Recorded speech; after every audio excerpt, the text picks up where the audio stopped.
I'm going to talk about the monolithic microwave integrated circuit. I think this is the best launching period. We have started with the fundamentals and basics of RF and microwave. We have slowly moved to antennas and MICs. Madam talking about RF microwave circuits. Now it is time to talk about the, we can really take off from here to go to the monolithic microwave integrated circuit. Let me tell you, there are a number of competing technologies. There is a fierce battle going on between technologies to capture this RF and microwave. Earlier, the silicon was limited up to around 4 to 5 gigahertz. But you have just now heard that things are reaching to 300 gigahertz. What I am going to talk is the technology which has been the real workhorse so far for the MMIC, that is based on the gallium arsenide, and I will tell you exactly why gallium arsenide ICs, MMICs are superior as compared to silicon. The only problem is that the technology is not so advanced as silicon technology, but the performance, and if you are looking for a high performance devices, it is basically even today it is gallium arsenide or indium phosphide. So let me just go back to the next slide. What I am going to talk about is just giving introduction, to tell you why MMICs and what are really what I mean by MMIC basically, and I will go back a little bit towards the technology front. I mean, yesterday you have heard Amit talking about the what we call is the hybrid MICs, HMIC. But it is not exactly even hybrid. That is normally known as microwave printed circuit board technology. Because things are again advanced very much, and hybrid MICs are today in a position to make even not even single component but multifunctional component like oscillator, amplifier built on the same chip, transceiver built on the same chip, same substrate, not chip. So what I will be doing is that giving you a little bit of design consideration, how the MMICs are designed, what is the technology, basically mostly the gallium arsenide based technology, what are the prospects and status of MICs and application, and R&D work. This is not very clear, this is a very general talk. Normally when I give invited talk, I include some of the parts which we have done, and I personally feel that if you have not dirtied your hand with that technology, normally you shouldn't be talking. So I will give you some of the work which we have done, of course not recent, maybe 10-15 years back when I was in Singh, very briefly, and then I will conclude my presentation. So what is classification? Let us see, the microwave integrated circuit can be classified into two modes. Microwave printed circuit I am not including because that is another older version that was done in mostly 60s and 50s. The hybrid microwave integrated circuit is basically it is a combination of passive components on a high dielectric substrate, where you can make the transmission line, and then active devices like transistor, diode, or whatever circuit you want to make, they are put from outside, mounted on the substrate, and you realize that microwave function. The MMIC, I mean that when all these passive as well as the active components, like FETs, director diode, mixer diode, any kind of circuit depending on it, they are made on the same semiconductor chip. That is, whether it is silicon or whether it is gallium. That is the meaning of the monolithic microwave integrated circuit. Now let us see the definition. We could have defined MMIC, but give you the definition. A monolithic microwave circuit is an active or passive microwave circuit consisting of an assembly that combines direct circuit function from transmission lines and incorporate planar semiconductor devices and passive circuit elements for in situ. I mean, all these things has to be made in situ while you are using your active devices like transistor or diode, and a semiconductor substrate by a combination of various fabrication processes. So this is basically the definition of what I mean by a MMIC circuit. Next. Let us compare the merits and demerits of hybrid. As I mentioned that a lot of work has gone into this MIC technology in the 60s. But why MMICs are needed and what are the merits and demerits? The first is cheap in large quantity. If you are making MMIC, you can make thousands of amplifiers on a single 4-inch wafer, gallium arsenide wafer. Okay, if you are making if you are making low complexity devices, then maybe hybrid MIC may be cheaper. very good reproducibility. Since you are using a semiconductor process, complete fabrication process, the reproducibility is better. Whereas in MIC technology, what you are doing is you are making basically a passive component and high dielectric substrate. Then you are putting your transistor, diode, resistor, capacitor, whatever you are doing. So, and then if you are putting transistor, if it is not packaged, you have to connect those transistors by wire bonding. Okay? So there is a poor reliability, reproducibility due to device placement and bond wire. The third is small and light. Of course, when you are doing monolithic integration, the size is very small. You can 3-stage amplifier, you can make it in a millimeter square area. Whereas the compact multi-layer substrate with embedded passive now available. I will discuss you what are the recent advances in the MIC. I mean, everything is competing to each other. Even MIC has competed. I will tell you the new technology which is called LTCC, low temperature co-fireable ceramic technology, where you can have a similar 8 layers of dielectric substrate mounted on each other, and then you put your active components on the top layer, and you get your very fine MIC circuit. Reliability, of course, we have seen that less parasitic, more bandwidth and high frequency. When you are making your device in a semiconductor processing, the parasitics are always less. So you can make a very high bandwidth devices. But the problem is the space is premium. I mean, you have to make your circuit in a very compact manner so that you are not utilizing larger area of the chip, and that will cost the foundry much because the chip area is high. You will not be having large number of devices made on a single substrate. Very limited choice of component. When you are making a monolithic IC, you can make only what is possible with the fabrication technology. Whereas in hybrid, you can make passive and choose the best device from the, you can test those devices and use it further.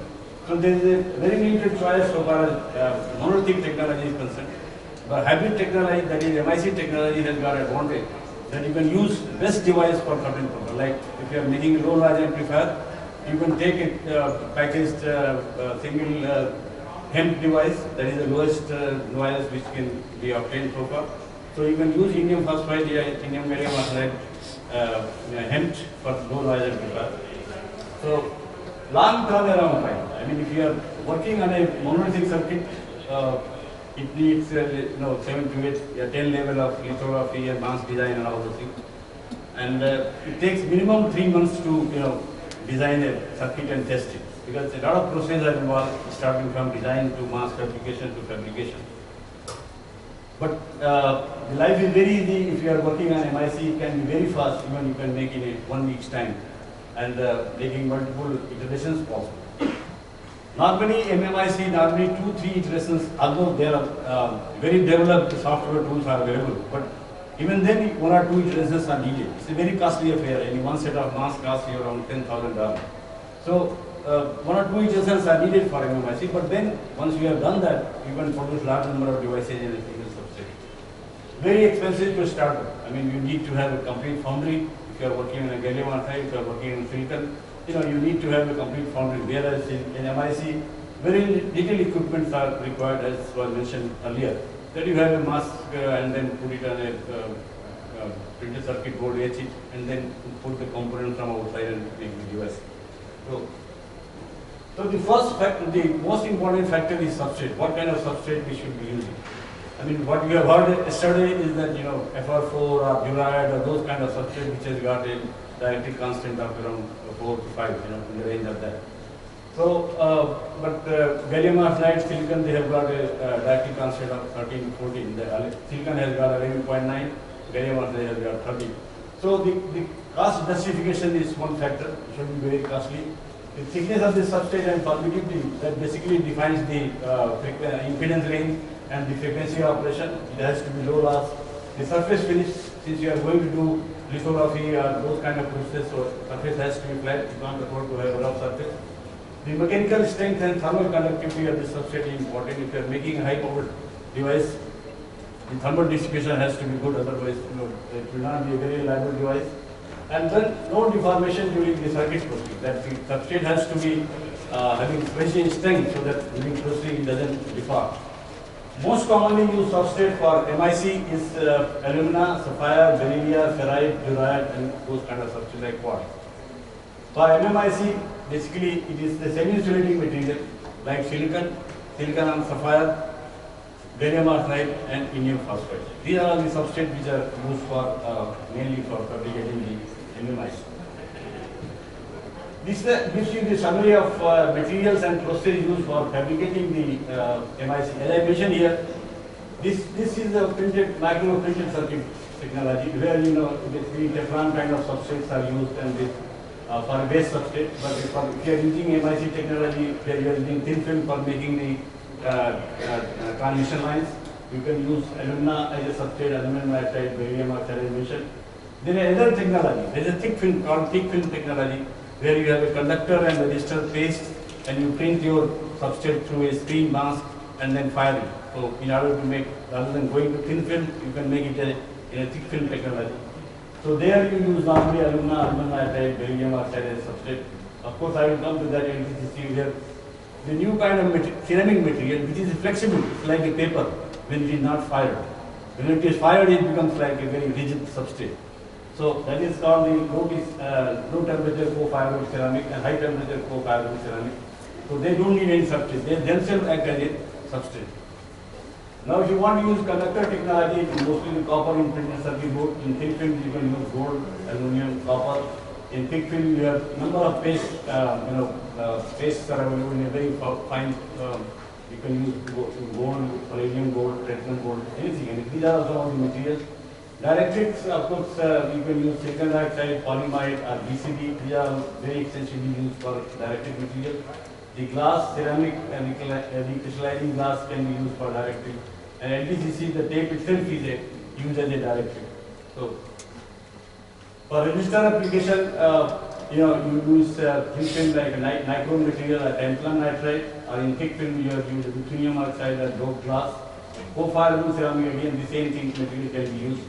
And normally the process, if you look at the printed circuit board MICs, photography, etching, collating the sheets and bonding in thin film, basically it is vacuum deposition, spin coating, conductor, dielectric, resistor. So, basically all semiconductor processing technologies are involved in that. In thick film, as I mentioned, you just have prepare a screen about layout. You have your paste, you put the paste and squeeze over the screen, and the pattern is printed on the substrate, and then you just fire it and you make conductor and dielectric patterns. Next. Yeah, this slide I included. This is not really MMIC, but I included it just to give you information what is happening in a MIC technology. What the completion is. This is called the low temperature co-fiable ceramic in combination with thick film technology. You can see here, this is the green tape. This is basically a ceramic material which is like flexible when it is not fired. And you can use it as like a paper. And then you take that different sheets, then you form the wires, you drill the hole by laser or by mechanically. You have a number of layers which is drilled, and then you fill the wire through a metal process. They are all standard process. Tools are available, you can do that kind of thing. Then you print the conductor on the substrate, on all the substrate. Then you collate all the substrate in one, align it properly and collate it, and then you laminate the substrate and co-fire it. When this material is fired, as I mentioned earlier, this becomes a very rigid substrate. Initially, when it is not fired, it is like a paper. Okay? When it is fired, it is like a ceramic material, any ceramic material like alumina or anything. So what you can do is that you can already design your biasing networks and everything at each level. Align it properly, put the wire hole connection, and then active devices are placed on the top substrate. Transistor, diode, whatever you want to do. And then you can cut it. Now this technology has gone to several levels. Several layers of LTCC substrate can be used. And it is just an effort to miniaturize and do the same job at the low cost. So that's basically a new development in this technology. Now I am coming to MMIC. As a madam has talked about salt, silicon, CMOS, and a lot of things are happening. But why? Let's compare the material first. For making any microwave device, a high-speed device, you need a higher mobility of that material. Now, gallium arsenide has got 6 times higher mobility than silicon. It has got a mobility of 14,000 at a unknown material, whereas silicon has got 1450. So it has got a 6 times higher mobility. Peak electron velocity is twice that of silicon. The band gap of the material is higher than the silicon, so it can operate at a high temperature and no thermal noise. The biggest advantage of this gallium arsenide technology, why this has gone into that, it is available in semi-insulating form. For making any microwave circuit, you need a substrate, a dielectric substrate. Whereas silicon, it is maximum resistivity which is available today is around 5,000 ohm. And if you do have high temperature processing, at the end of the processing, because of the background doping and other things, the resistivity drops to around a few hundred ohms. So it is, that's the reason why this has not been a preferred substrate for MMIC technology. The electric field at peak velocity is low. It is peak velocity is obtained at 0.2 as compared to silicon. It has got 1. So it is a low power consumption device. Impact ionization coefficient is low, so you can make radiation hard devices. Optoelectronics is the direct band gap semiconductor. If you want to integrate some optoelectronic devices, you can do that. The biggest problem is this, why this technology has not taken over, in spite of all these beautiful attributes. That the technology, the native oxide, for all silicon technology, you always talk of MOS, CMOS or NMOS or PMOS, by CMOS. So there, the oxide is, the silicon dioxide interface is very good. It's the best interface you ever had. And so that you can make a MOS kind of device. But in gallium arsenide, there is no native oxide is very poor. It's simply because that you have the two compounds like gallium and arsenide. They have different vapor pressures and processing is very difficult. And oxide is a very poor quality. So you cannot make any MOS kind of devices on gallium arsenide. That has been the biggest disadvantage with this technology. Whereas it is that silicon has a very high quality.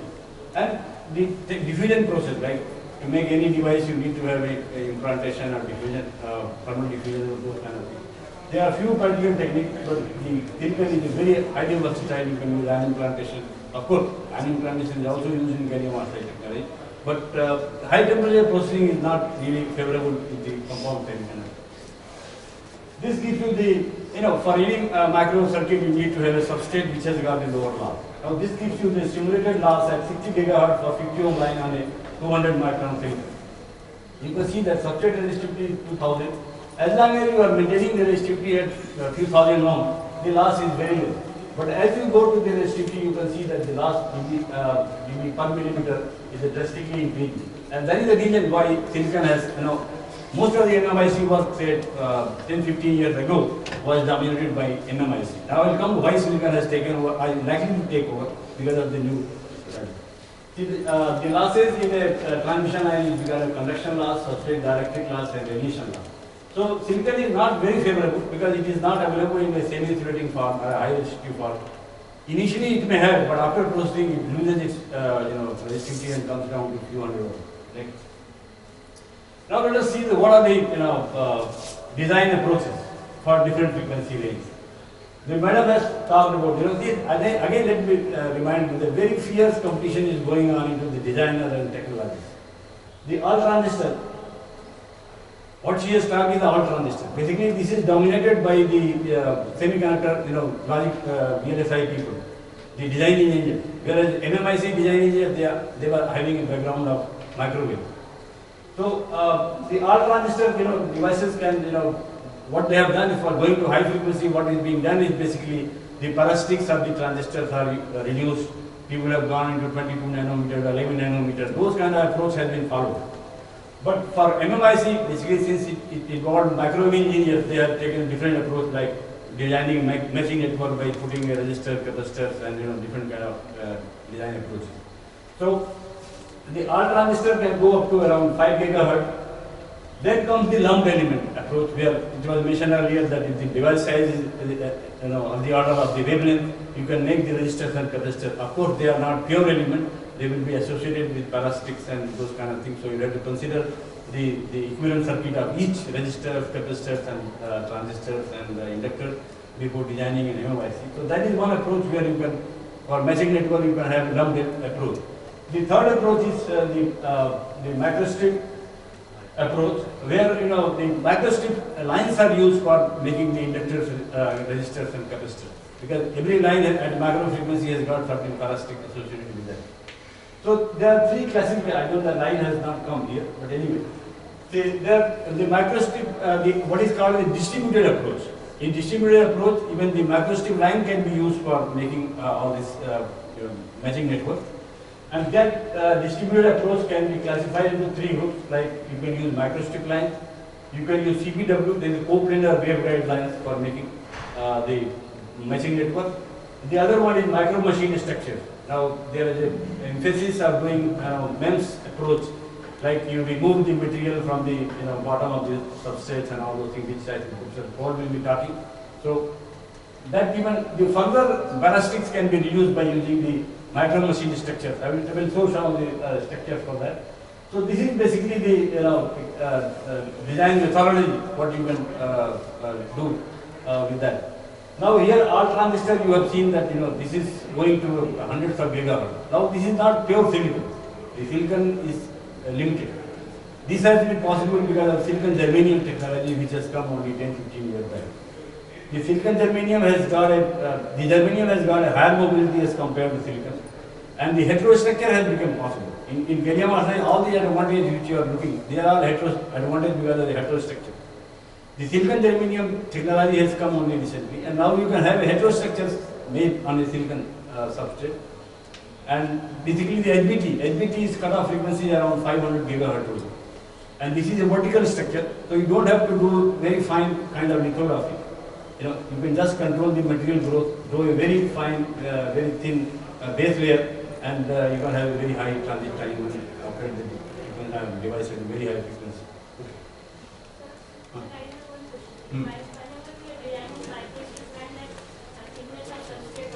Yeah.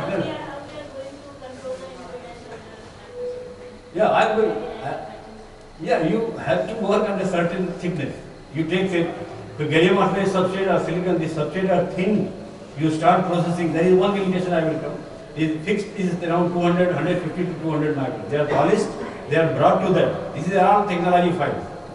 When you are designing any circuit, you have a technology file around you. That this microstrip line impedance depends on W by H ratio. Okay? So what is the H? That will ultimately you may start with a 500 micron wafer, but when the processing is complete, when the backside processing is to be done, you polish the wafer 200 micron and put the background. That's the process which is done. So the general design approach you can see here, any design for that matter, it has to be consistent with the manufacturing community. That means you cannot design something which cannot be made.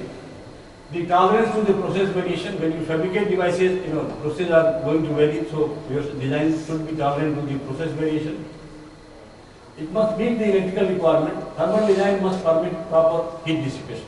If you are working on a high power amplifier, you have to have a thermal dissipation. All these considerations, the substrate has to be thin, the very thick gold plating has to be done at the back. So those kind of things has to be taken care of. Now the basic design approach remains the same for any circuit for that matter. You start with the customer specification, then you select the active devices and matching network. As I mentioned here, there are a large number of devices. We will come to that. You have a gallium arsenide MOSFET, you have gallium arsenide HEMT, indium phosphide HEMT, pseudomorphic HEMT, HBTs, you have silicon germanium. A large number of devices and technology are available to you. Now depending on what resources you have, you can choose the active component and the passive matching network.